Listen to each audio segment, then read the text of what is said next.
My name is Ethan Hayes.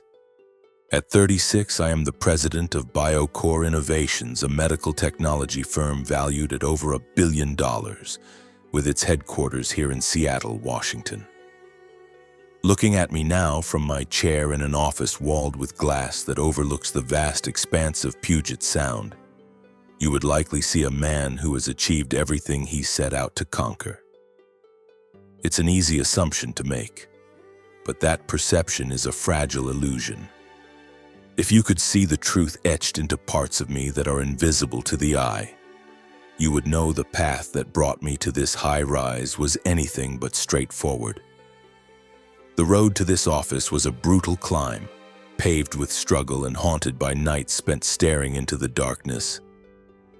Even now, certain memories from my boyhood can slice through me with the sharp, cold precision of a surgeon's knife, a pain that time has never managed to dull. I need to take you back to where it all began, to the deepest shadows of my past.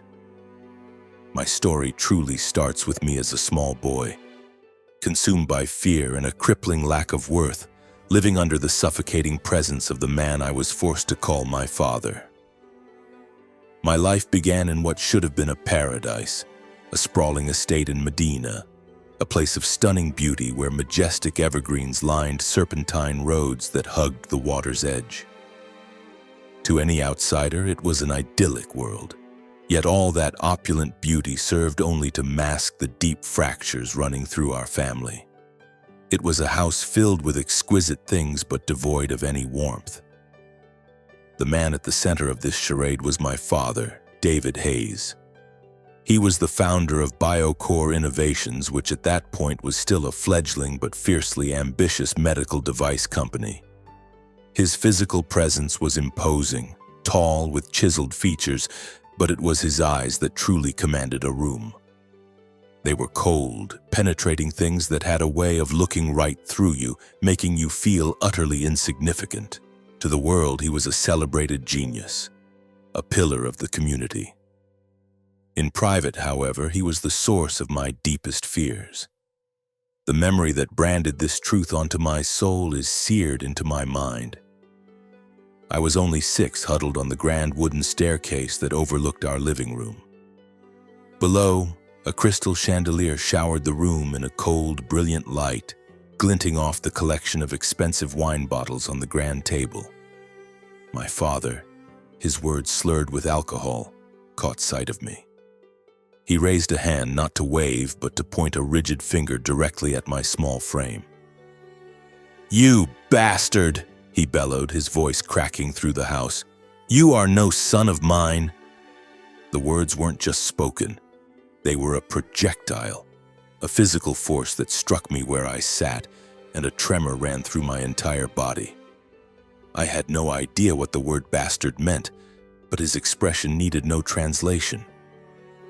The pure, undiluted contempt in his gaze, a look of utter disgust, was enough to break something inside my 6-year-old heart. My mother, Clara, was there in an instant, sweeping me into her arms. I buried my face against her, trying to disappear as she whispered fiercely into my hair. "Don't you listen to him, my darling. You are my whole world." Her words were a balm, but the wound was already too deep to be healed by comfort alone. That single ugly word my father had thrown at me became a brand on my soul, a curse that would cling to me for years. She was the solitary point of light in the suffocating darkness of my childhood. My mother was a woman of quiet grace, with hair the color of pale gold and a smile that felt like the only source of warmth in that cold, cavernous house. She was my constant defender, always finding small ways to shield me, even when it meant placing herself in the path of his volatile anger. I can still picture her so clearly on those nights, tiptoeing into my room long after my father's drunken snores had begun to rattle the walls. She would sit on the edge of my bed, her hand gently stroking my hair, and her soft voice would fill the silence with tales from books, stories of brave heroes who conquered impossible odds. "You are so much stronger than you know, Ethan," she would tell me, her voice a promise in the dark. One day you are going to do magnificent things. I held onto those words as if they were a raft in a storm. I wanted to believe her, I truly did, but it was no use. The echo of my father's disgust was always louder than her gentle reassurances. Deep in my core, I felt hollowed out, a fraud who could never be worthy of the fierce love she gave me. The small, fragile world of our home held one other person. My younger brother, Leo. Leo was 4 years my junior, and from the day he came home from the hospital, the entire axis of our family life shifted to orbit around him. He was a miniature version of my father, blessed with the same striking blue eyes and an easy, magnetic smile. He moved through the world with a self-assurance that I could only watch with a sense of wonder and bewilderment. My father's affection for Leo was absolute and unconditional. It was as if Leo represented every hope and ambition David Hayes had ever harbored for himself. Leo was showered with expensive gifts and whisked away on international trips while I was consistently left behind. The justification was always the same hollow excuse. You need to stay home and focus on your studies. It wasn't jealousy, not in the simple sense of the word. I didn't resent Leo for what he had. What I craved with an ache that was a constant presence in my chest was for my father to look at me just once without that familiar flicker of contempt in his eyes. I just wanted him to see me, not the disappointment he had decided I was. Drowned in our father's adoration and our mother's compensatory affection, Leo grew into a boy with a sharp, arrogant edge. He delighted in my quiet nature, labeling me a weirdo for preferring books to boisterous games. He would point and laugh if I stumbled or fell, and one afternoon he stood before me and methodically ripped my most treasured book to shreds, page by page. "You think you're so much smarter than me?" he sneered, his voice dripping with a challenge I didn't know how to meet. I said nothing. I just dropped my head, hoping he wouldn't see the hot tears welling in my eyes. My mother always stepped in, attempting to broker peace between us, but it was a futile effort. Leo knew with an unshakable certainty that he had our father's unconditional support, and this knowledge only emboldened him. But Leo's taunts were nothing compared to what I truly dreaded: my father's physical rage. He wasn't violent often, but the unpredictability of it was a constant low-level hum of terror in my life. When his anger did erupt, it felt like the foundations of my world were crumbling beneath my feet. I remember one evening vividly. We were hosting a party for his company associates, and in a moment of clumsiness, I knocked over and shattered an expensive crystal glass. The sound seemed to stop time. He grabbed my arm, his fingers digging into my bicep, and dragged me into his private study, slamming the heavy wooden door behind us. The silence was terrifying. "Who do you think you are?" he roared, his face a mask of fury. "Embarrassing me in front of everyone like that?" The slap came without warning, a sharp, cracking sound that sent me sprawling onto the thick carpet. My cheek was on fire, a searing physical pain, but it was nothing compared to the agony of the look in his eyes. He stared down at me not as a father at a son, but as if I were some loathsome creature, an object of pure disgust. My mother burst into the room then, her voice a desperate cry for him to stop, but he just shoved her out of his way, his verbal assault continuing unabated. Later, after he had stormed out, my mother would gather me into her arms, holding me so tightly I could barely breathe. Her tears fell onto my head as she whispered over and over, "I'm so sorry, Ethan. I'm so sorry I can't protect you." In the quiet of my room, I would lie awake, the questions swirling in my mind. What had I done that was so unforgivable? Why did my father hate me with such intensity? And what did he mean when he called me a bastard? The word hung in the air, a mystery I was terrified to solve. Those questions became an obsession, gnawing at me until I was lost in a fog of relentless self-doubt. A part of me began to accept his verdict as truth. I must be worthless, Maybe I really was a mistake, an ugly blemish on the otherwise pristine image of his family. But my mother was always there, a steady hand pulling me back from the edge before I could fall too far into that despair. She taught me how to find my footing again, how to build a world for myself within the pages of books and the quiet pursuit of knowledge. She showed me that there was a joy to be found there, a place where I could dream without fear. "You don't have to be like anyone else, Ethan," she would insist, her voice firm. "You just need to be yourself. Your own path will find you." And so my studies became my sanctuary. It was the one place where I felt competent, where I felt safe. I threw myself into my schoolwork, losing myself in textbooks, equations, and complex problems as if my life depended on it. In a way, it did. It felt like the only currency I had to prove my own value. I consistently achieved the highest marks, standing at the top of every class, but it never made a difference to my father. "What's the point of all those good grades?" he scoffed one evening, his voice laced with its usual brand of derision. "Leo is the one who will take over this company one day." Each word was a fresh cut, a sharp twist of the knife he had already lodged in my heart. But I refused to let him see me bleed. I would not give up.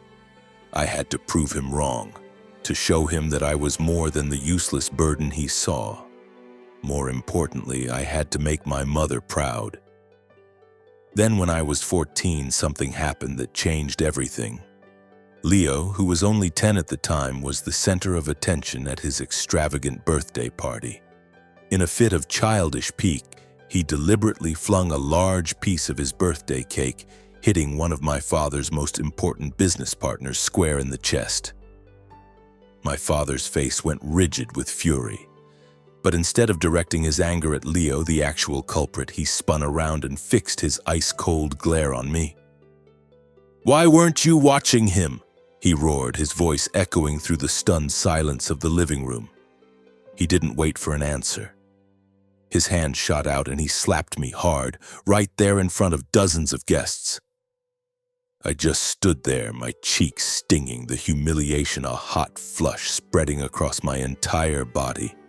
I could feel tears pressing against the back of my eyes, but I refused to let them fall. It wasn't a show of strength, it was a survival mechanism. I had simply learned to push all my feelings down, to bury them so deep no one could ever use them against me. My mother rushed to my side, her arm circling my shoulders, and guided me out of the room. As soon as we were alone, she held me close. "You will not have to live like this forever," she whispered fiercely, her voice trembling. "One day you will be free of this place." Her words felt like a solemn vow, planting a tiny, fragile seed of hope in the barren landscape of my heart. For the first time, I began to truly imagine a future for myself, a life lived far away from the suffocating weight of my father's presence. I dreamed of a day when I could simply be myself, without the constant fear of a blow or a public humiliation. What I couldn't possibly know then was that in just a few short years, I would suffer a far greater tragedy. A loss that would extinguish the only light I had ever known, sending me spiraling into a journey of unimaginable pain, but also eventually of profound resilience. By the time I was 15, I had mastered the art of survival in that cold, loveless house. I had given up trying to win my father's approval and had finally abandoned the fantasy that Leo might one day see me as a brother instead of an obstacle. My world had contracted and I funneled every ounce of my energy into my schoolwork. Textbooks, complex equations, and long research papers were my only refuge. Every A on a report card, every compliment from a teacher was another stone laid in the fortress I was building around myself, a wall designed to deflect the sting of my father's disdain. My ambition was no longer just about getting out of Medina. It was about something deeper. I was studying to prove to myself more than anyone that I was not the worthless creature he had branded me. I was not a bastard. My high school was a pressure cooker, a place where the privileged children of Seattle's most powerful families vied for dominance. I navigated its halls like a ghost. I had no real friends, not because I was antisocial, but because I simply didn't know how to bridge the chasm that separated me from them. The other students would gather in cliques talking about their summer homes in the San Juan Islands or the brand new sports cars their parents had gifted them for their birthdays. My own world consisted of dog-eared library books and a silent, desperate dream of a future where all of this was just a distant memory. But that profound isolation forged me into who I would become. I learned to depend only on myself, to find my own 2 feet, and to metabolize pain and turn it into fuel. My mother was the only person who saw me, who truly understood the boy behind the stoic facade. She was a constant presence at school functions, sitting in the audience for every academic awards assembly that my father deemed beneath his notice. I'll never forget the afternoon I was given the school's top academic prize for my year. As my name was called, my mother shot to her feet, clapping so loudly that a few people turned to look.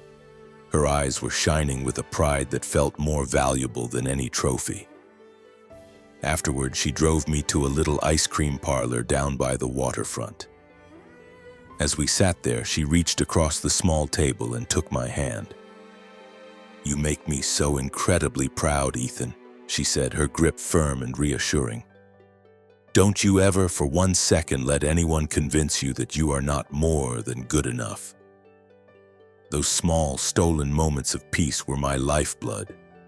They were the doses of medicine that gave me the will to endure. When I was 17, with my heart in my throat, I submitted my application to Stanford.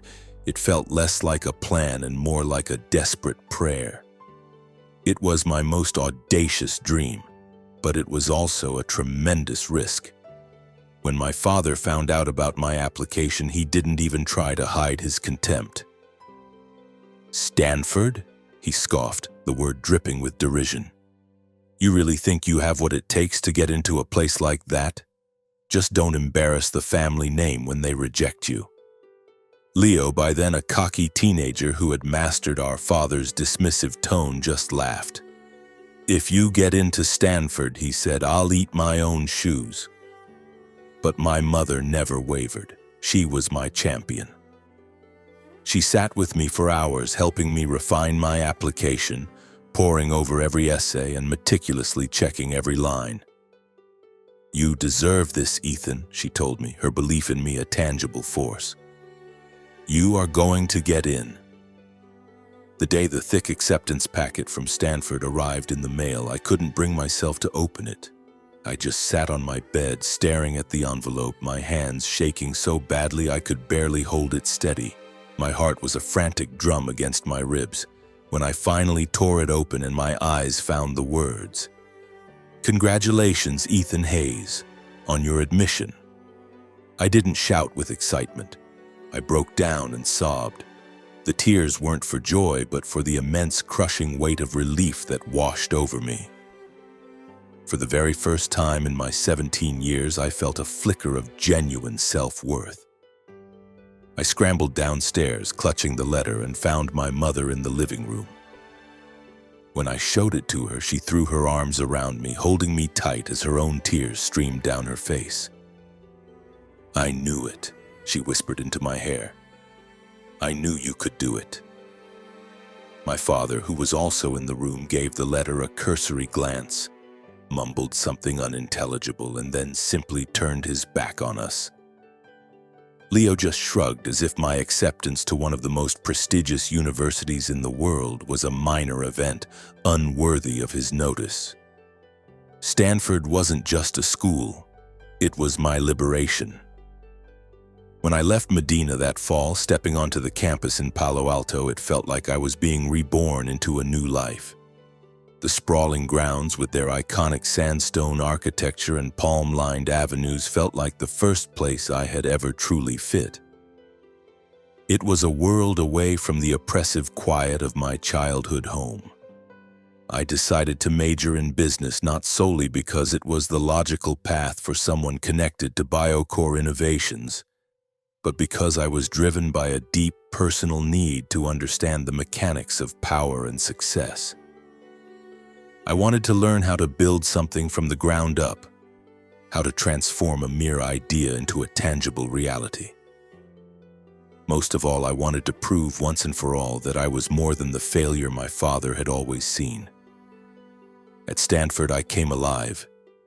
It was like I had been holding my breath my entire life and could finally exhale. I threw myself into my studies, spending long nights in the library, joining academic clubs, and taking a part-time job shelving books to pay for my own expenses. I was determined not to depend on my father's money. He sent me a meager monthly allowance, but each transfer was accompanied by a terse note reminding me of the debt I owed him for my upbringing. His words were meant to sting, but they only hardened my resolve. Through sheer hard work and academic performance, I managed to secure a full scholarship, which granted me a sense of independence I had never before experienced. It was intoxicating, but even 3,000 miles away in Cambridge, the shadow of my father was long. Every phone call home was a fresh reminder of his disapproval. His voice was always cold, laced with a familiar critical edge. "So what exactly are you learning at that overpriced school?" he would ask, his tone implying that my entire education was a frivolous waste of his time and resources. Leo never bothered to call, but my mother's pained updates painted a clear picture. He was becoming more and more reckless, staying out all night at parties and burning through my father's money with abandon. I could hear the worry in my mother's voice, but she was helpless. My father indulged Leo's every whim, refusing to see any fault in his favored son. All I could do was offer hollow words of comfort over the phone, promising I would be home soon to help her manage things. My mother was my anchor, the one thing that kept me from drifting into despair. She sent me handwritten letters every single month, filled with small, intimate details of her life. The progress of the flowers in her garden, descriptions of the new novels she was reading. I have kept every single one of those letters. They are my most precious possessions, stored safely in a small wooden box. In my darkest moments of exhaustion and doubt, I would take them out and read her words, her love reaching across the miles to give me strength. "You are my hope, Ethan," she wrote in one of her last letters. "No matter how difficult things become, please know that I am always with you." I had no way of knowing how those beautiful, encouraging words would soon transform into a source of unbearable pain. I was 20 years old. It was a cold, gray April day in Cambridge, and I was buried deep in the stacks of the university library cramming for my midterm exams when my phone vibrated. The call was from a number I didn't recognize, but a strange premonition made me answer it. A woman's voice, unsteady and choked with emotion, came through the line. "Ethan," she said, "and this is a friend of your mother's. Something has happened." In that instant, my heart simply stopped beating. The woman on the phone, her voice breaking, explained that my mother, Clara, had been on her way to visit me for the weekend. The small private jet she was traveling on had experienced a catastrophic failure just minutes after taking off from the airport in Seattle. There were no survivors. I have no memory of dropping the phone. I don't remember stumbling out of the library, the world a blur as hot tears streamed down my face. The only thing I can recall from that moment is the visceral, all-consuming sensation of my entire world imploding. My mother, the only person in my life who had ever truly loved me, the one human being who had believed in my worth, was gone, and she was never coming back. I never had the chance to say goodbye. I never got to tell her one last time how much she meant to me, how much I loved her.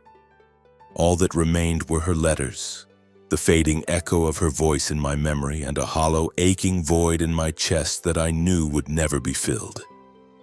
I took the first flight back to Seattle that night, my mind a complete and utter blank. I was in a state of shock, moving on autopilot.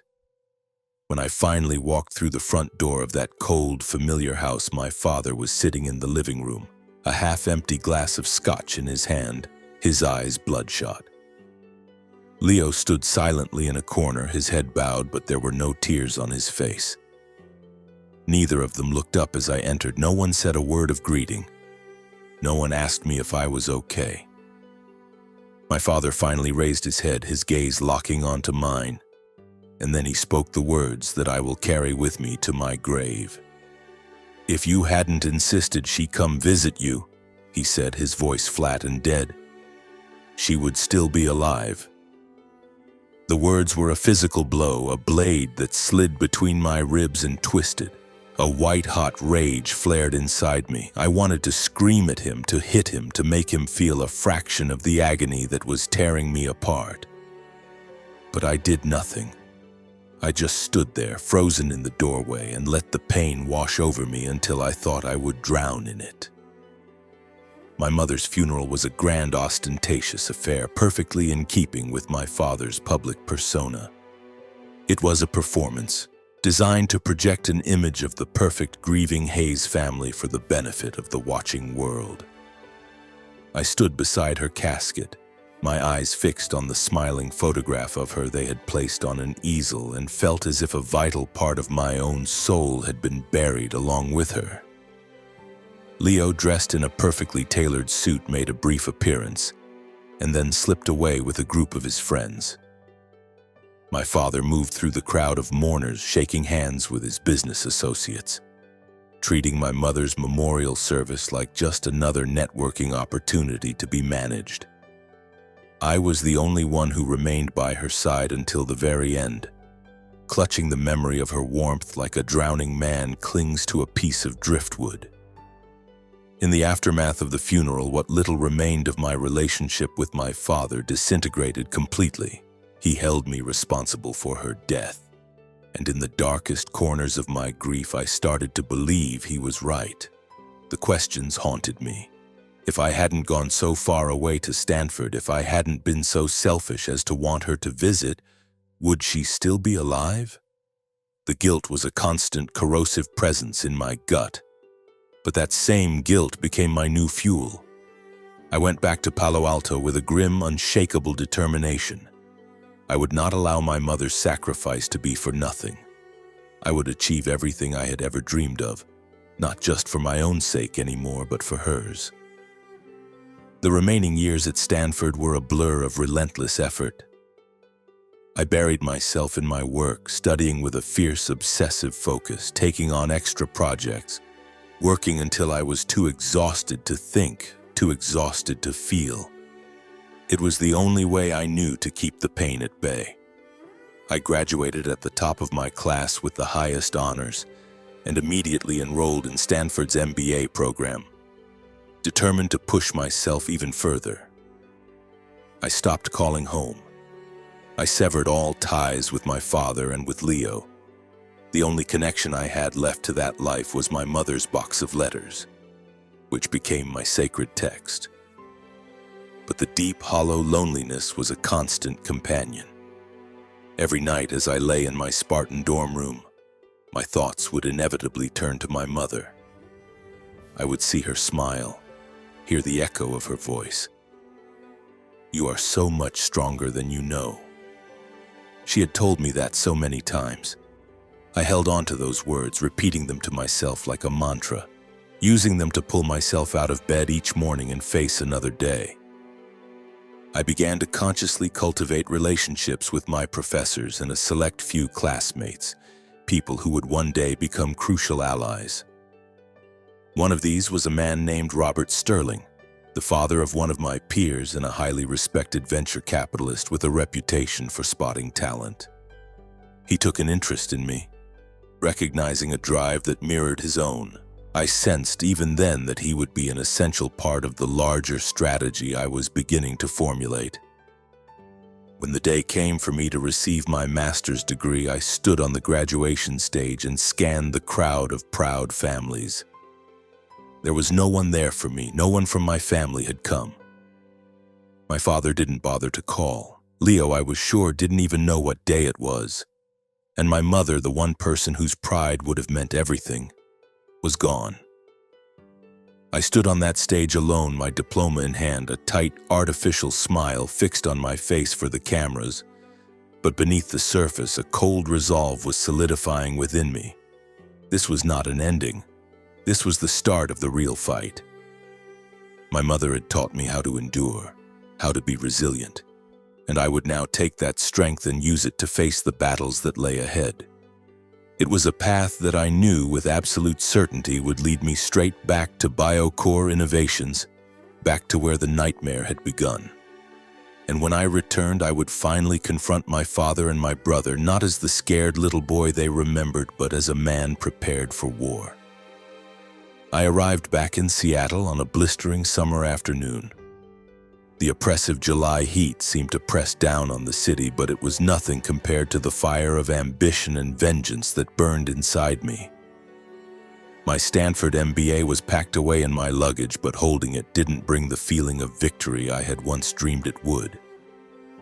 Instead, as I stepped out of the taxi, I felt like a gladiator entering the Colosseum. I knew my adversaries were not just David and Leo Hayes, but the ghosts of my own past and the deep, painful wounds of my childhood. BioCore Innovations, the company my father had clawed into existence from nothing, was the very same place where I had first been branded with that hateful word. I was now walking back through its doors, not to plead for a scrap of his acceptance, but to demonstrate unequivocally that I had a right to be there, whether he liked it or not. The summons from my father came just a few weeks after I had graduated. I was still in Palo Alto, packing up the few belongings in my small apartment, my future an unwritten page. The phone rang and his voice, as cold and clipped as I remembered, came through the line. "Come home," he said, foregoing any sort of greeting or preamble. "The company needs people." He paused, then added, "And don't think that fancy Stanford degree entitles you to any special treatment." I felt my jaw tighten, a familiar surge of anger rising in my throat. A powerful instinct screamed at me to hang up, to finally and completely sever the toxic connection to him and the family that had caused me so much pain. But then, as clearly as if she were standing beside me, I heard my mother's voice in my mind. "You are so much stronger than you know." If I turned my back on this, I would be conceding defeat. I would be letting him win, validating his lifelong assessment of me as a worthless failure.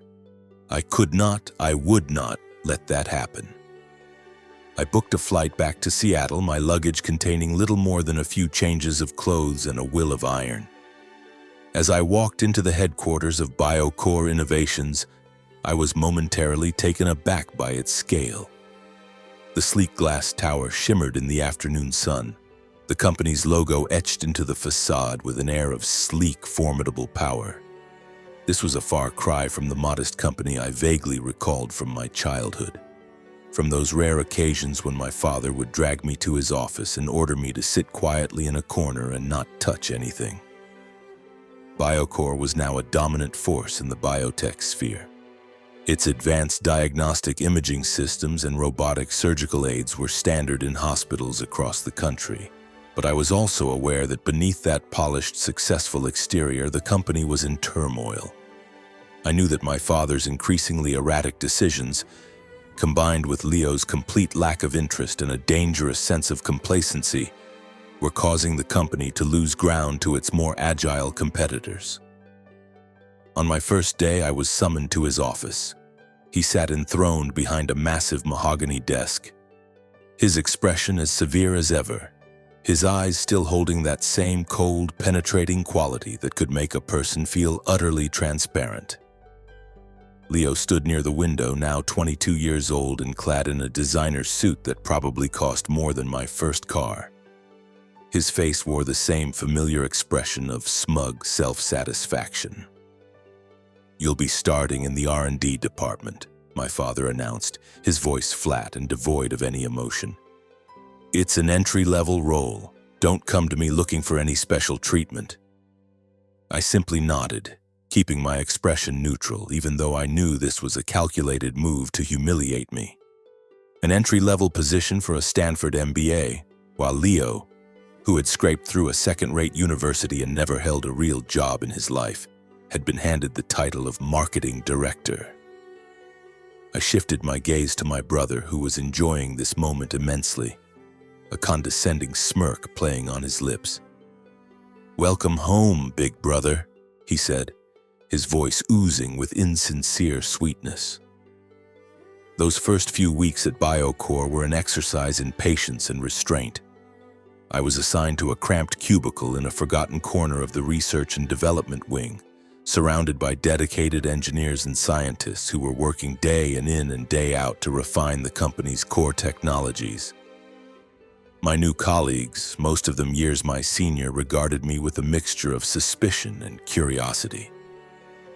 They knew who I was, and they were waiting to see what I would do. They knew I was David Hayes' son, but it was also common knowledge that he held me in low regard. "You're Ethan, aren't you?" One of the senior engineers, a woman named Sophia, asked me on my second day. "I heard you went to Stanford. What are you doing down here with us?" I managed a weak smile and deflected the question. I had no desire to explain the twisted dynamics of my family, no intention of bearing the old wounds that still ached within me. My assigned tasks involved sifting through mountains of data from our medical devices, identifying potential areas for enhancement, and supporting the technical teams with their ongoing research. It was far from a high-profile job, but I found a quiet satisfaction in it. I loved the clarity of the work, the way the numbers and data points formed a narrative telling a story of their own. I was fascinated by the knowledge that every minor refinement, every incremental improvement had the potential to save someone's life. I poured myself into the work, often staying at my desk long after everyone else had gone home, the office silent and dark around me. I wasn't trying to get my father's attention. I was doing it for myself, to prove that I could contribute something meaningful. My efforts went completely unnoticed by him. During company-wide meetings, his focus was exclusively on Leo, who would present one half-baked marketing scheme after another, proposing extravagant advertising campaigns that were completely detached from any real market analysis or strategic thought. "Leo has vision," my father declared in one of those meetings, waving away a detailed proposal I had prepared for a critical technical upgrade to one of our key diagnostic tools. "You just focus on doing your job." His dismissive words no longer had the power to wound me as they once had.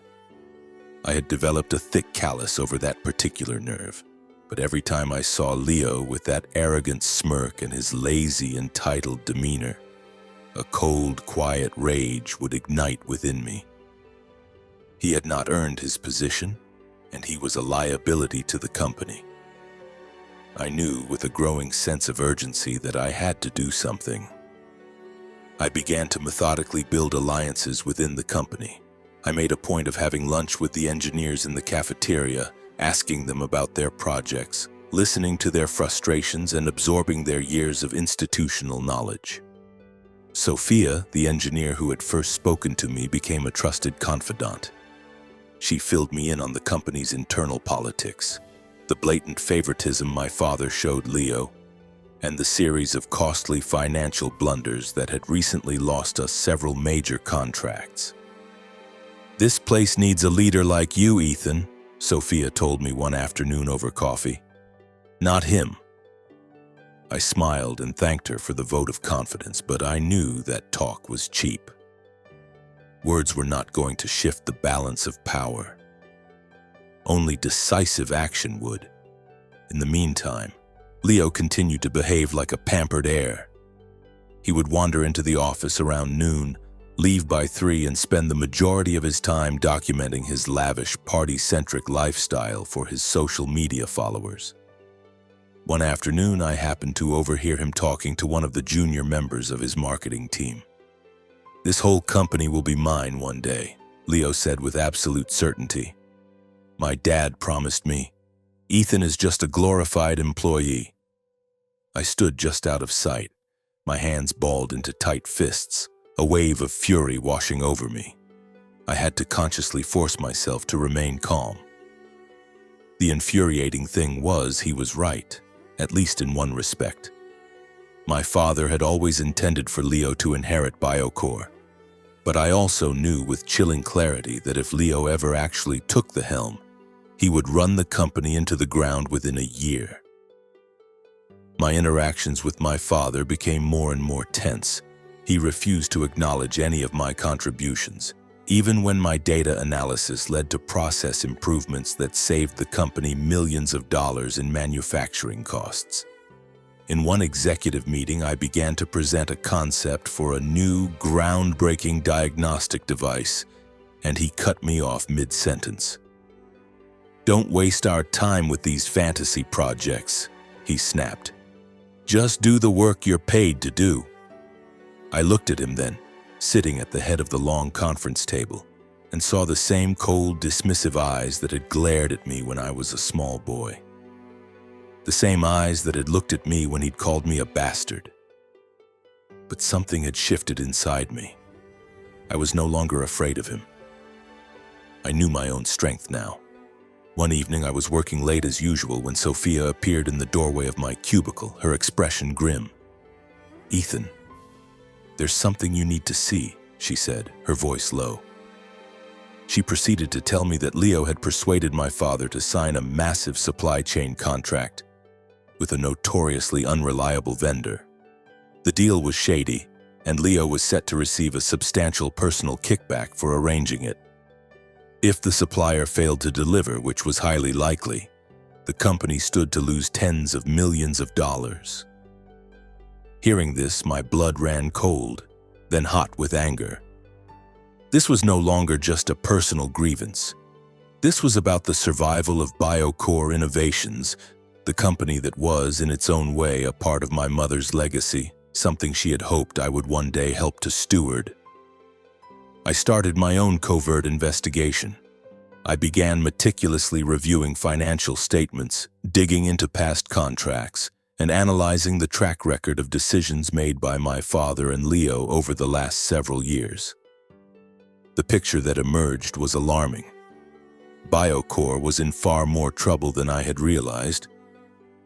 Our competitors were innovating at a rapid pace, leaving us behind, and Leo's reckless incompetence was accelerating the decline.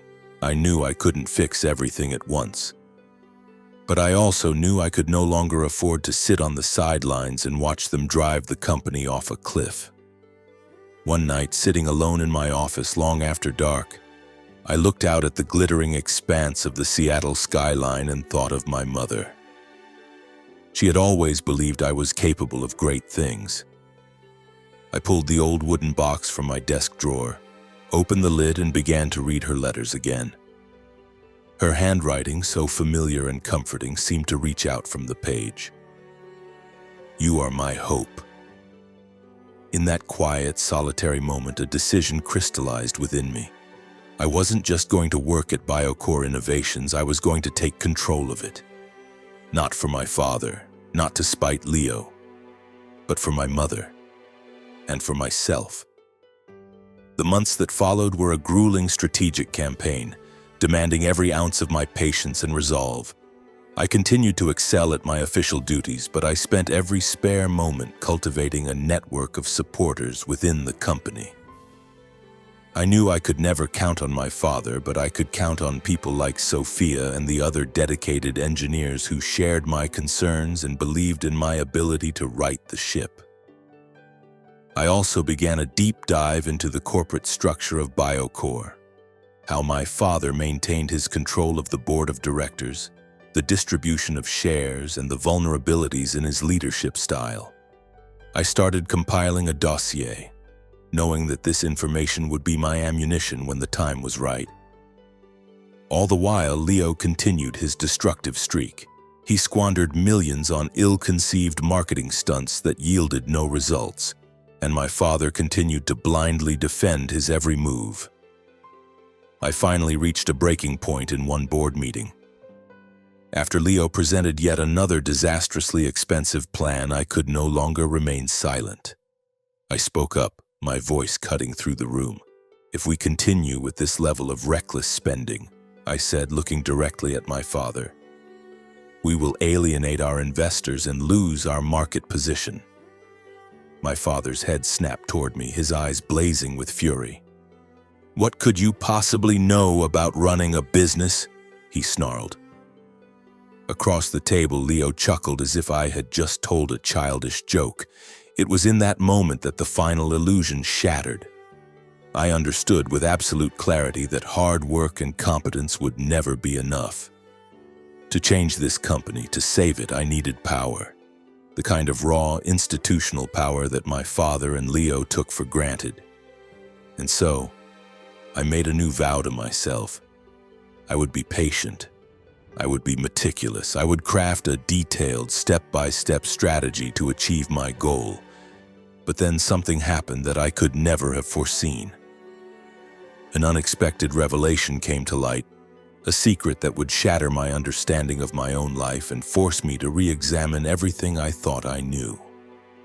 It was a dreary October afternoon in Seattle, one of those days when a persistent drizzling rain blankets the city in a shroud of gray. I was at my desk, analyzing trial data from a new piece of diagnostic equipment, when my desk phone rang. It was a nurse from a local hospital, her voice calm but urgent. "Mr. Ethan Hayes," she said, "your father, David Hayes, has been brought into the emergency room. He's severely anemic and has just suffered a minor cardiac event. We need a family member to come in for a blood donation immediately." A knot of ice formed in my stomach. Despite the years of cruelty, despite the deep chasm between us, the thought of him dying was something I couldn't just dismiss. I couldn't abandon him. I raced to the hospital, a strange, unidentifiable anxiety churning within me. When I got there, I found my father in an intensive care unit bed, his face ashen, his eyes shut. He looked so small and fragile lying there. Leo was also present, but he was lurking in a corner, idly scrolling through his phone, looking more bored than concerned. I stared at the man in the bed, the architect of my childhood misery, now reduced to this helpless state. I couldn't identify the emotion swirling inside me. Was it anger, pity, or just a profound, hollow emptiness? A doctor entered the room and explained that my father required an immediate blood transfusion. He asked if either Leo or I would be willing to donate. "I'll do it," I said instantly without a second thought. Leo just shrugged and mumbled something about having a thing with needles. But when the results of my blood test came back, the doctor returned to the waiting area, his expression puzzled. "Ethan," he began, his voice lowered, "there's something strange. Your blood type is not a match for Mr. Hayes's. In fact, it's genetically impossible for you to be his biological son." His words struck me with the force of a physical blow. I felt the air leave my lungs. I stood there, rooted to the spot, my mind struggling to process what I had just heard. What are you talking about?" I managed to stammer. "I don't understand," I said, my voice barely a whisper. The doctor looked uncomfortable, clearly trying to be gentle. "Your blood type is AB positive," he explained. "Your father's is type O. From a genetic standpoint, it's not possible for a type O parent to have a type AB child. I'm sorry, but you cannot be his biological son." The sterile hospital floor seemed to dissolve beneath my feet. A chaotic whirlwind of memories flooded my mind. My father's voice, sharp and venomous, echoing through the years. "You bastard." The slaps, the insults, the endless looks of pure, undiluted contempt. It all clicked into place with a sickening finality. He knew. He had known all along. But if David Hayes was not my father, then who was I? And my mother, the one person whose love had been my only constant, was she even my mother? Or was my entire existence a lie? The most pressing question of all screamed in my mind, who was my real father? I stumbled out of the hospital in a complete fog, the world around me seeming unreal and distorted. The rain was coming down harder now, soaking through my jacket, but I barely noticed. I drove back to my small apartment on autopilot, my mind a chaotic mess of unanswerable questions. When I got inside, I collapsed into a chair and just stared at the small wooden box on my desk, the box that held my mother's letters. I desperately wanted to open it, to tear through her letters in search of some clue, some answer to the questions that were tearing me apart. But I was paralyzed by fear. I was terrified that the truth, whatever it was, would destroy the one sacred thing I had left.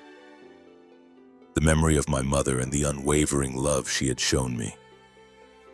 My father was released from the hospital the following day. He never thanked me for coming, and he certainly never brought up the subject of the blood donation. But I couldn't just let it lie. I had to know the truth. I started my own secret investigation, moving with extreme caution to avoid raising any suspicion within the family.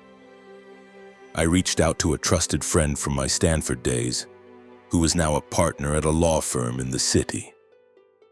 I asked for his help in discreetly accessing old family medical records and other personal documents.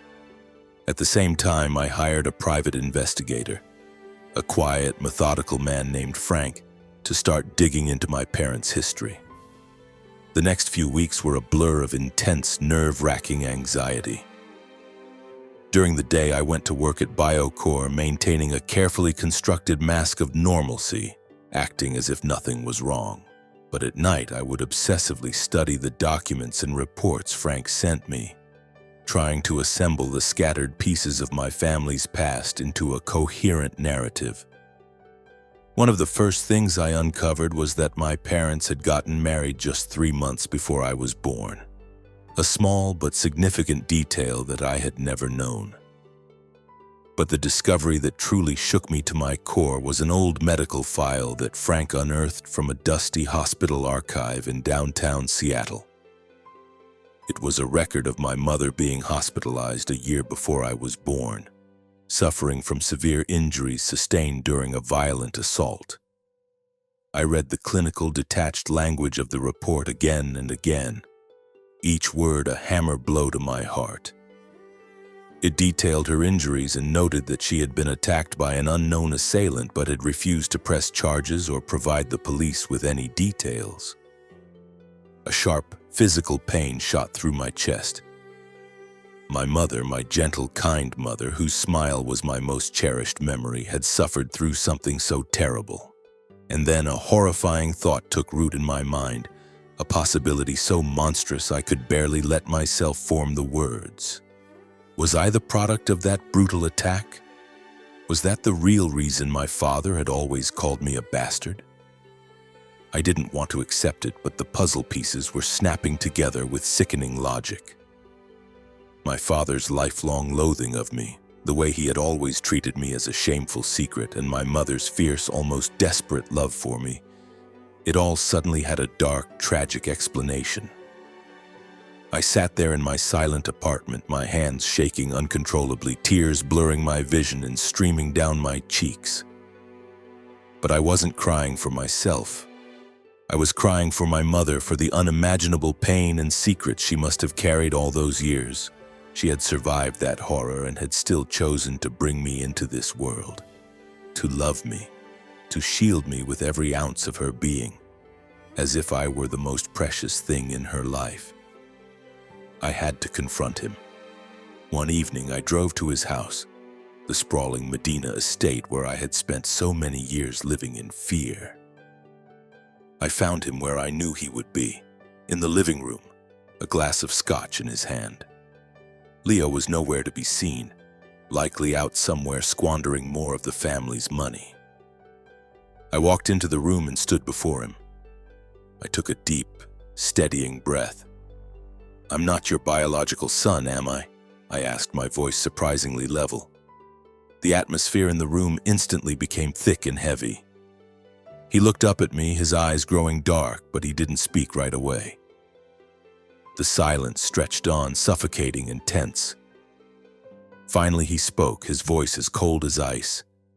"If you already know the answer, why are you asking the question?" His dismissive words were like a physical blow, but I refused to back down.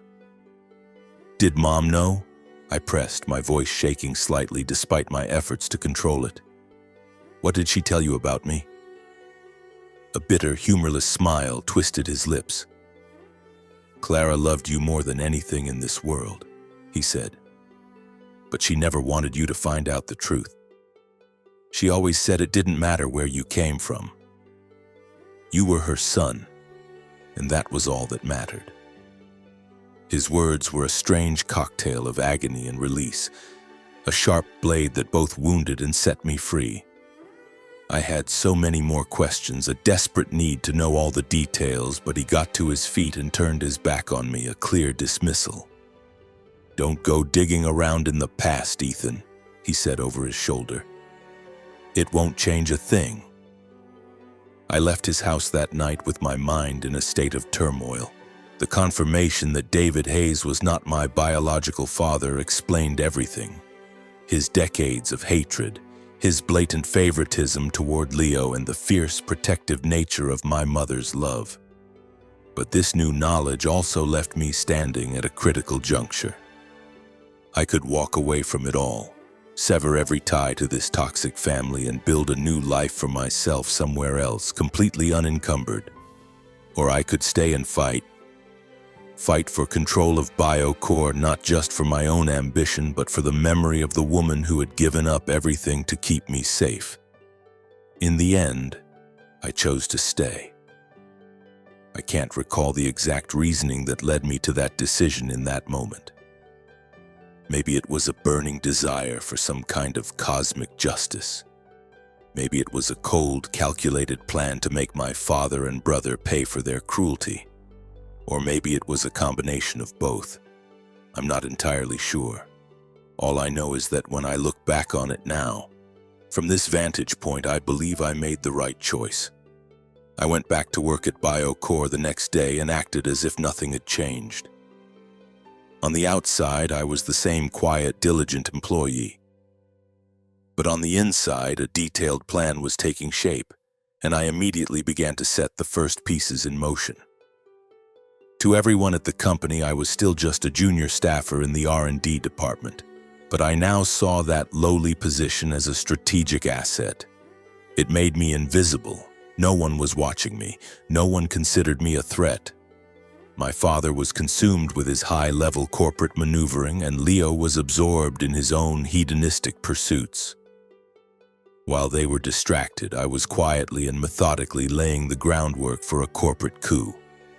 I dedicated myself to learning every single facet of the company's operations. I studied the intricacies of our product development pipeline, pored over financial reports and vendor contracts, and memorized the shareholder registry and the bylaws that govern my father's control of the board. Every scrap of data, no matter how insignificant it seemed, was another piece of the complex puzzle I was putting together. I also continued to strengthen my network of allies within the company, understanding that I could not succeed on my own.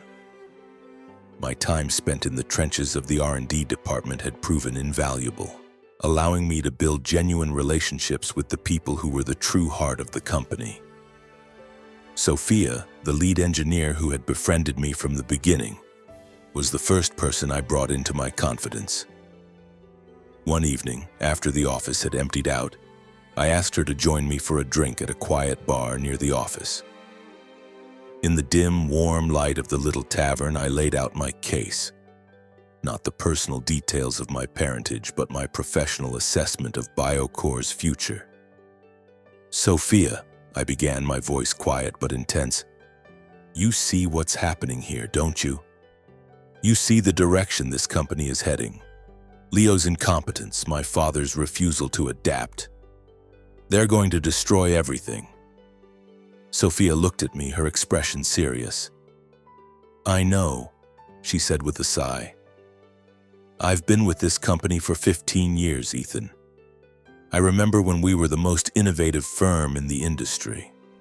Now, Now it feels like we're just treading water, waiting to go under." She took a sip of her wine and then looked at me intently. "You have a plan, don't you?" I allowed myself a small, tight smile, but I didn't answer her directly. Instead, I posed a question of my own.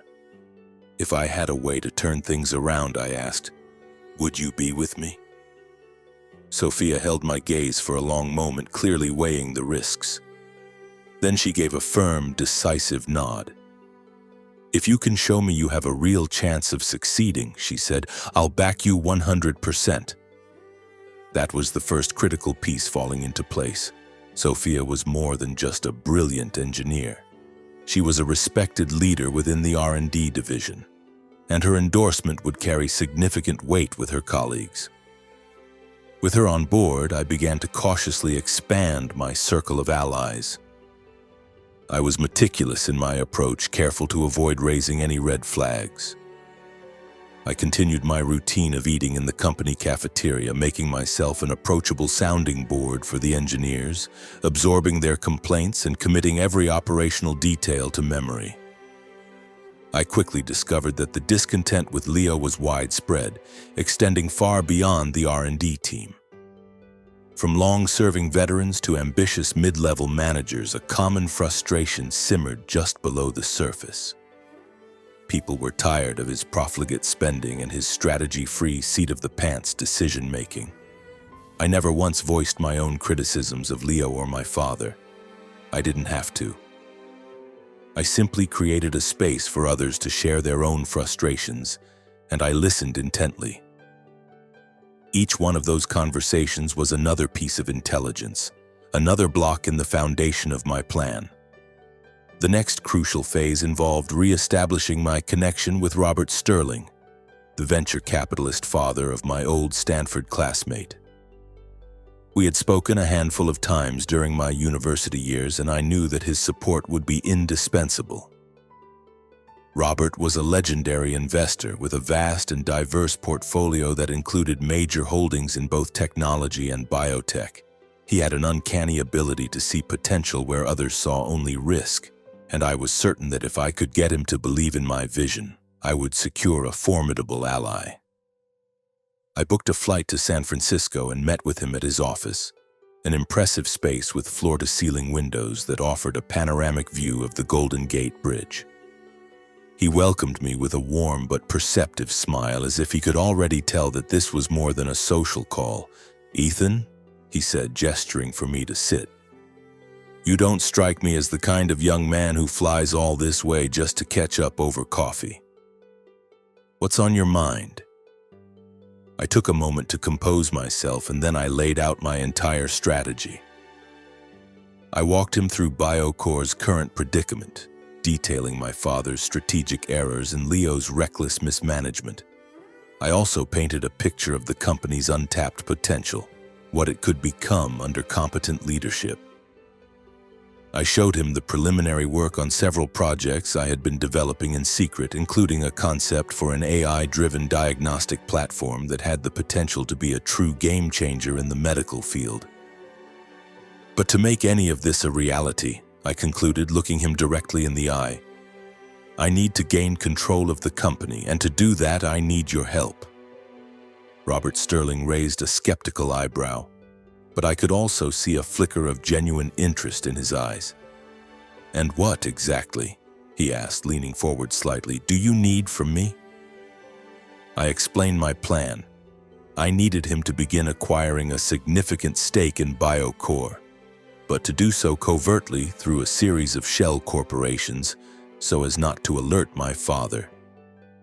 In exchange for his investment, I would provide him with carefully timed insider intelligence, advance notice of new product launches or major contract signings that would predictably drive up the stock price.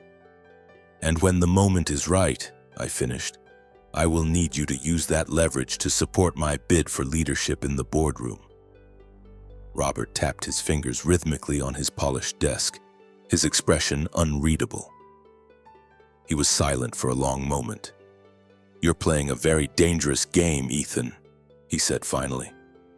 "If your father catches wind of this, you'll be finished." I met his gaze without flinching. "I know," I said, "but if I do nothing, Leo will drive this company into the ground. I can't stand by and let that happen." A slow smile spread across Robert's face, a look that was equal parts admiration and warning. "All right, son," he said, extending a hand across the desk.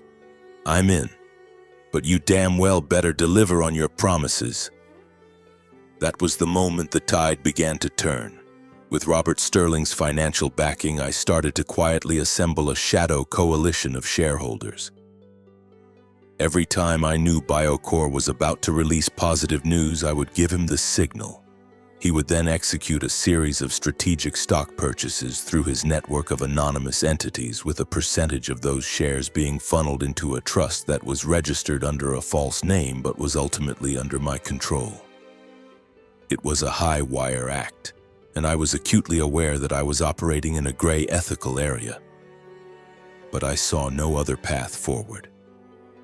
My father and Leo would never voluntarily give up their power. To wrest control from them, I had to be willing to use every weapon in my arsenal. The plan was fraught with peril. My father, for all his faults, was a cunning and suspicious man. He monitored the company's major shareholders with an eagle eye, and I knew that if he got even a whiff of what I was doing, he would not hesitate to destroy me. I had to be flawless in my execution, erasing every digital footprint and maintaining my cover as a dutiful, unassuming employee. I had a close call once during a tense meeting. My father was questioning me about a financial analysis I had prepared. "You seem to know an awful lot about the company's stock performance for a junior engineer," he said, his eyes boring into me, searching for any sign of deception. My heart hammered against my ribs, but I forced my voice to remain calm and steady. "I just want to learn as much as I can about the business, sir," I replied, meeting his gaze. "If I'm going to make a real contribution here, I need to understand the big picture." He held my gaze for another long moment, then gave a curt nod, seemingly satisfied. But I knew, in that instant, that his suspicion had been aroused. Leo, in the meantime, continued to be my unwitting accomplice. On one memorable occasion, he unilaterally signed a $5 million advertising contract with a fly-by-night media agency, solely because its founder was one of his favorite drinking companions.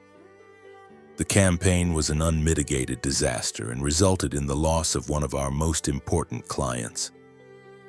I seized the opportunity, carefully documenting every misstep, from the initial email exchanges to the final dismal financial reports. I knew that Leo's incompetence was the ammunition I would need for the final battle, but the constant pressure and deception took a toll. There were nights when I would sit alone in my apartment and the crushing weight of my isolation would feel unbearable. I would think of my mother, take out her letters, and wonder what she would think of the man I was becoming.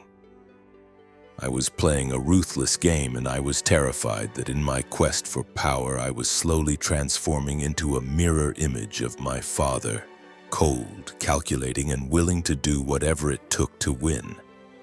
But then I would remember her smile, and her words would echo in my mind, "You are my hope." And I would tell myself that this wasn't about power or revenge, this was about justice. A decade can feel like an eternity, and it can also pass in the blink of an eye. Looking back on those 10 years, I can barely recognize the man I was at the beginning. The frightened, uncertain young man had been forged in the crucible of corporate warfare into a 36-year-old executive, now unofficially leading the entire product development division of BioCore Innovations, though my official title remained that of a mid-level manager. But that unassuming job description was a carefully maintained camouflage. Behind it lay a decade-long strategic campaign, a high-stakes chess match where every move had been planned years in advance. BioCore, which had been teetering on the brink of irrelevance, had been transformed into a titan of the medical technology sector, its valuation now soaring past the billion-dollar mark. This dramatic turnaround was not the result of my father's leadership or Leo's non-existent contributions. It was the product of my own relentless drive and the efforts of the loyal, brilliant team I had secretly assembled around me. The AI-driven diagnostic platform I had first conceived of all those years ago had become the company's signature product, revolutionizing early cancer detection. With a diagnostic accuracy rate exceeding 95%, the system was now in high demand at major medical centers all over the world, from North America to Europe and the Far East. Other groundbreaking products, like our line of robotic surgical assistants and our remote patient monitoring network, also originated from my strategic vision, though my father, of course, never publicly gave me credit. I worked around the clock not just on product innovation, but on cultivating a culture of excellence and loyalty within my division. Sophia, my first and most trusted ally, had become my de facto second in command. She managed the technical teams with a brilliant combination of expertise and empathy, and together we transformed BioCore into a beacon of cutting-edge innovation. Gradually, other key employees throughout the company, from the engineering labs to the sales floor, began to look to me for real leadership, even as my father and Leo officially remained in charge. I never made a direct move against them, but I took a quiet satisfaction in knowing that every one of our successes was a silent rebuke to their incompetence and arrogance. Leo, meanwhile, continued to play the part of the indolent heir. Now 32, he still held the title of marketing director, but his only notable accomplishments were a string of spectacularly expensive and completely ineffective advertising campaigns that did nothing to move the needle on sales. My father, now well into his 60s, still reigned as the chairman of the board, his authority seemingly absolute, but I could see the signs that he was losing his edge. His judgment had become rigid, his grasp of emerging technologies was weak, and his blind faith in Leo caused the company to repeatedly miss out on crucial market opportunities. Over the course of that decade, I had steadily and silently amassed my own base of power, not through overt confrontation, but through a series of carefully orchestrated maneuvers. My alliance with Robert Sterling, the venture capitalist I had courted all those years ago, remained the bedrock of my strategy. Through his network of shell corporations, Robert now controlled a 19% stake in BioCore, while the trust I controlled held another 17%. It was a substantial block, but it still wasn't enough to challenge my father, who maintained a controlling interest of over 50% through a combination of his personal holdings and the unwavering loyalty of a handful of old guard shareholders. So for 10 years, I had patiently and persistently cultivated relationships with the company's other investors. In quiet, informal conversations, I would share my vision for BioCore's future, a future where we were not just a market leader in profitability, but also a driving force for positive social change in global healthcare. I would talk about the real-world impact of our AI diagnostic platform, about the thousands of lives it had already saved, and then I would gently pivot to the millions of dollars that Leo's blunders had cost the company. We need a leader who will always put the company's long-term interests above all else, I said to one influential shareholder, a man who had been an early investor in BioCore. He nodded his head in agreement. "You're right, Ethan," he said, his expression somber. "David did a great job building this company, but he's not the man to lead it into the future." One by one, I slowly won over a coalition of the smaller, independent shareholders. They were tired of my father's blatant nepotism and his stubborn refusal to embrace the very innovations that were keeping the company afloat. I knew that when the time for the final confrontation arrived, their collective votes would be my most powerful weapon. That moment finally came on a bright morning in May, at the annual BioCore shareholder meeting. A week before the meeting, my father had made a stunning announcement. He would be stepping down as CEO and appointing Leo as his successor. The news sent shockwaves through the company, and the halls were filled with the quiet, anxious whispers of worried employees and disgruntled investors. Leo, predictably, was reveling in his impending coronation. He had prepared a long, self-congratulatory speech for the meeting, a revisionist history of his supposed accomplishments that conveniently omitted his litany of failed campaigns and disastrous deals. I knew that the time for subtlety was over. This was my opening. A few days before the meeting, I met with Robert Sterling at a private club in downtown Seattle. "Are we ready?" I asked, my own heart thumping with a mixture of excitement and trepidation. Robert gave me a confident smile, his eyes sharp and focused. "You've played this perfectly, Ethan," he said. "Between us, we control 36% of the voting shares. I've also had quiet conversations with a dozen of the smaller independent investors. They're with us." I nodded, a profound sense of gravity settling over me. This was it, the final decisive move in a chess game that had been a decade in the making. I could not afford a single misstep. On the morning of the shareholder meeting, the main conference room at BioCore headquarters was filled to capacity.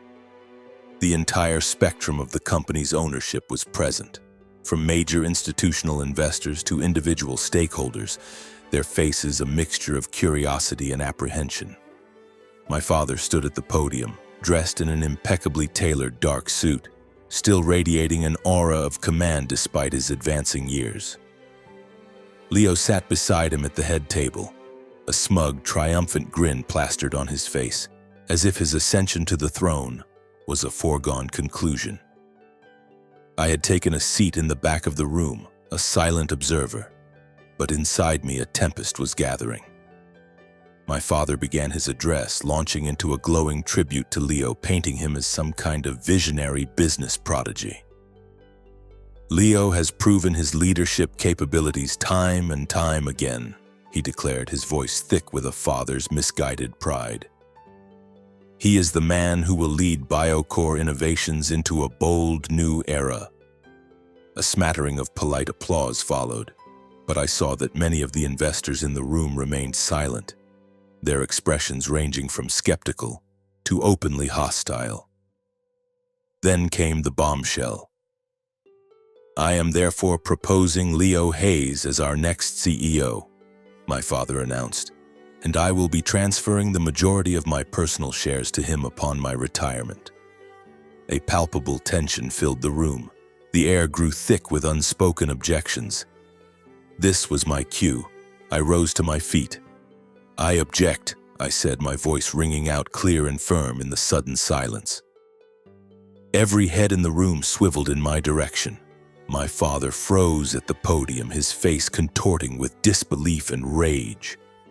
Leo let out a nervous, incredulous laugh, but his smile vanished as I made my way to the front of the room and stepped up to the microphone. "To BioCore Innovations," I began, my voice calm but carrying the weight of years of preparation, "is standing on the edge of a precipice. Under Leo Hayes' direction, the marketing department has made a series of catastrophic errors. From wasting millions on ineffective advertising to entering into contracts with disreputable partners.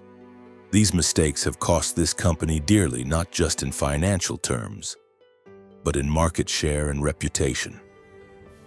I pulled a thick binder from my briefcase and placed it on the lectern, the dossier I had been compiling for a decade.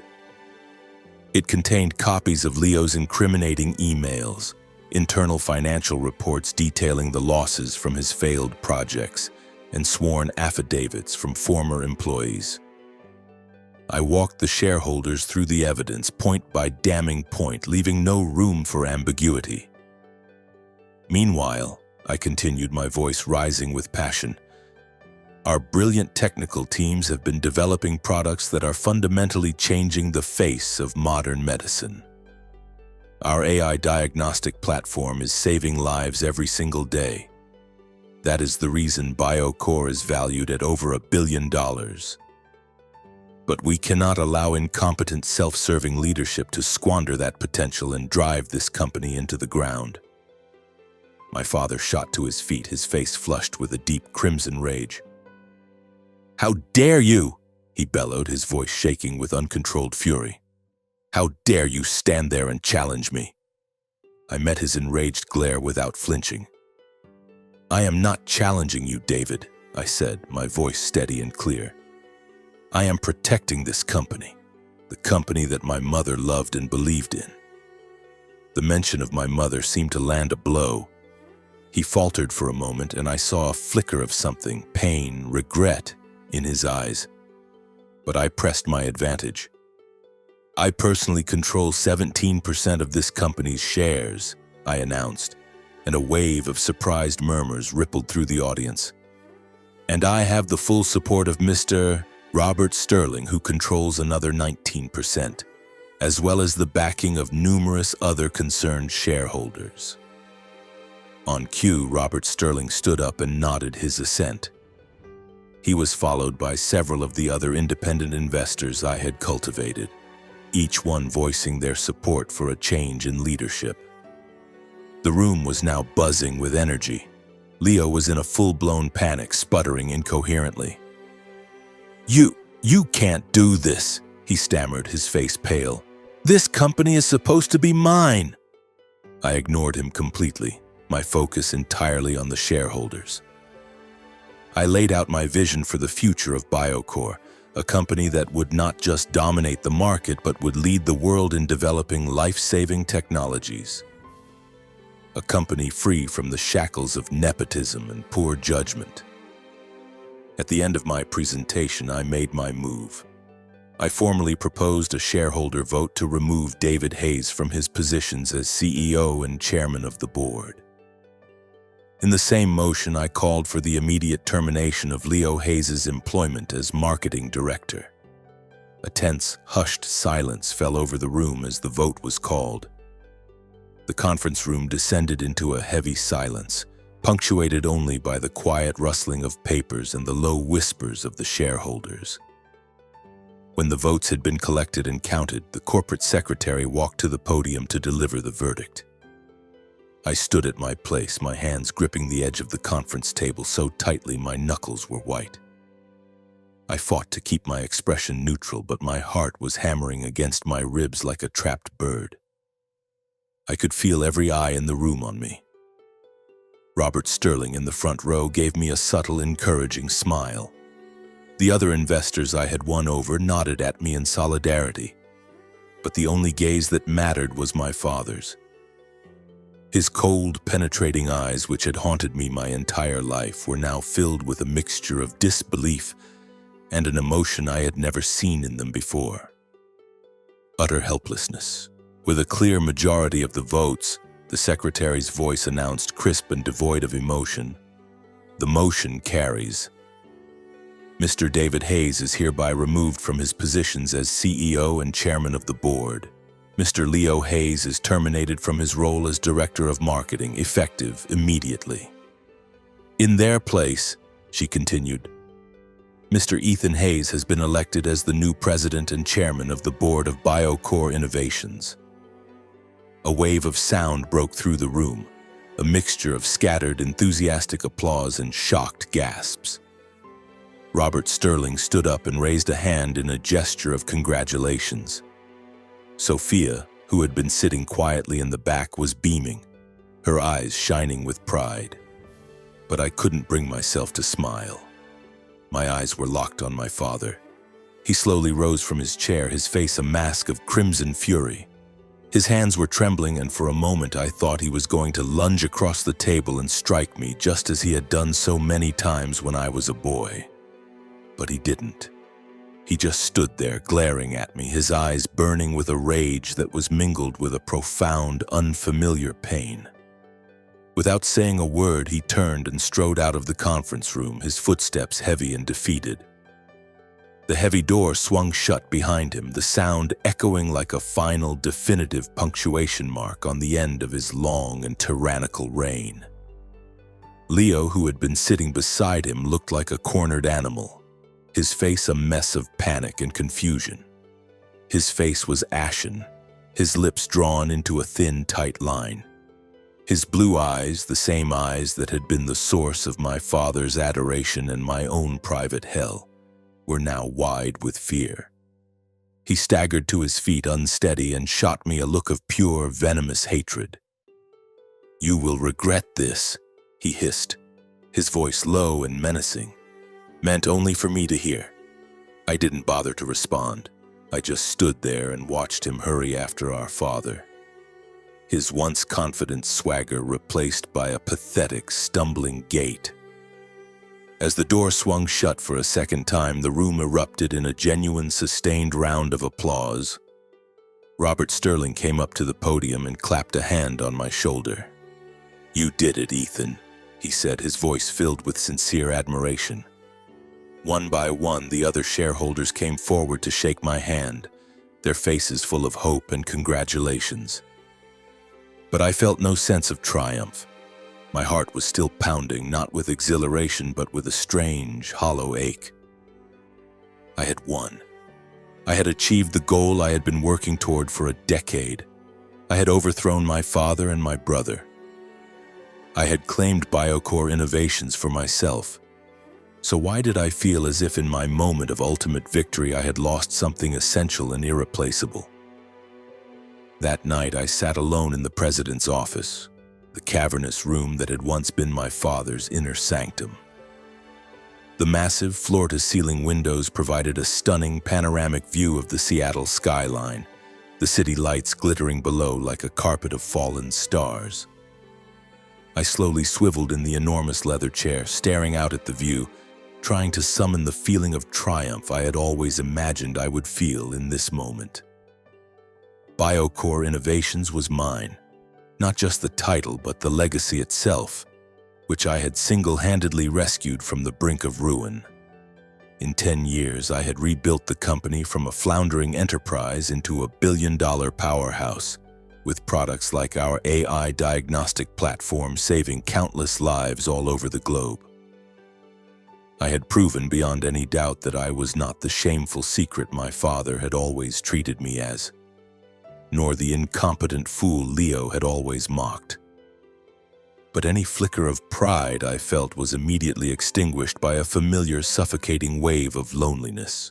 I pulled the old wooden box from one of the desk drawers, the box that had been my constant companion for so many years. Inside lay my mother's letters, their pages soft and yellowed with age, yet still seeming to carry the faint, comforting scent of her perfume. I carefully unfolded one and read the familiar, elegant script. "You are my hope." Tears began to well up in my eyes, not tears of sadness, but of a deep, aching longing to hear her voice one more time, to ask her if she was proud of the man I had become. Everything I had done, every sacrifice I had made had been for her, for the boundless love she had given me, for the legacy I felt she had entrusted me to protect. But now, standing at the summit of my ambition, I couldn't help but wonder, was this what she would have wanted? My thoughts turned to my father, to the look of stunned helplessness on his face as he walked out of that conference room. In spite of the decades of cruelty, in spite of the fact that he had never been a real father to me, I felt a strange, unexpected twinge of something that felt like pity as I watched him fall from grace. And Leo, the brother I had once foolishly hoped might one day accept me, was now nothing more than a bitter, resentful ghost. The fractured remains of my family were now completely and irrevocably shattered. I didn't regret my actions, but I could not ignore the price I had paid. I had traded my last tenuous connections to my family for what I hoped was a form of justice. Under my leadership, BioCore Innovations entered a new phase of growth and innovation. One of my first official acts was to promote Sophia to the position of Chief Technology Officer, giving her the authority and the resources she needed to drive our most ambitious research projects forward. We launched a series of groundbreaking new products, From a next-generation version of our AI platform to a new suite of 5G-enabled remote monitoring systems, hospitals around the world lined up to place record-breaking orders, and BioCore's stock price skyrocketed. We were featured on the cover of Fortune and profiled in the Wall Street Journal. My investors, from Robert Sterling to the smallest individual shareholder, hailed me as the company's savior. But I never let the adulation go to my head. I knew that to stay at the top, I had to remain vigilant, to never stop working, never stop learning, and never forget the lessons my mother had taught me about resilience and character. But every evening when I returned to the same modest apartment I had lived in for years, even though I could now easily afford a lavish estate, I was confronted with the hollow truth that my victory felt strangely incomplete. I would sit by the window looking out at the city lights, and my mind would drift back over the years. I would remember the long, lonely nights spent wrestling with my own doubts, the moments when I had come so close to giving up, and the constant steadying memory of my mother, the woman whose love had given me the strength to get back on my feet after every fall. I would open the old wooden box, my fingers gently tracing the familiar lines of her handwriting, and I would whisper into the quiet of the room, "I did it, Mom. I hope I made you proud." I knew that the path forward would not be easy. My father and Leo would likely never forgive me, and our competitors would be constantly nipping at our heels, trying to steal our market share. But for the first time in my life, I was not afraid. I had learned that real strength isn't found in power or riches, but in the quiet, stubborn resilience that allows you to climb back up from the depths of your deepest pain. And as long as I had my mother's letters, I knew I would never truly be alone.